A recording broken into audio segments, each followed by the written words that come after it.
All right, so I made a couple videos talking about the Llano Estacado while I'm out here for the weekend, but I figured I might as well talk a little bit about the geology of the area because it is kind of interesting in some ways.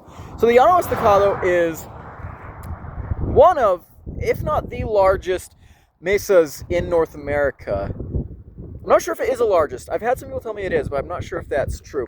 Regardless, it is one of the largest. It's a big kind of uplifted region that spans southeastern New Mexico and West Texas. And it's composed primarily of the Ogalalla Formation, which is a Miocene to Pliocene aged sedimentary geologic unit.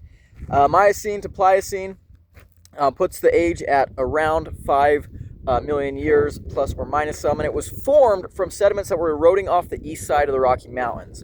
And they collected in kind of a flat, slightly concave area that prevented the sediments from being washed into the Atlantic Ocean by the Missouri and Mississippi rivers and things like that.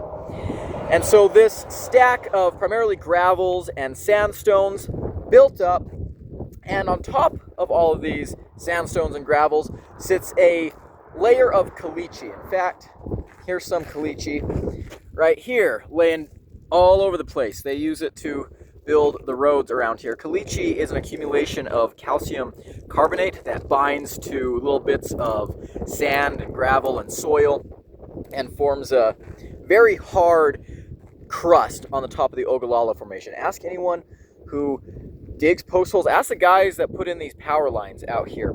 You dig down, you hit that caliche. If you don't have a good auger, it's game over, right? But the Ogalalla Formation itself is really, really important because it houses a major aquifer that provides water to millions of people in Texas, New Mexico, Colorado, Nebraska, Oklahoma, Wyoming, South Dakota. It's pretty extensive, pretty important. And this big stack of caliche is really a primary factor of keeping that water trapped where it is. Underneath the Llano Estacado, which means stacked plains, by the way, are Paleozoic and early Mesozoic sedimentary rocks, Triassic and Permian primarily. Right now, I'm actually between Ogalalla and Roswell, actually just near Kenna. There's a Chavez County sign right there.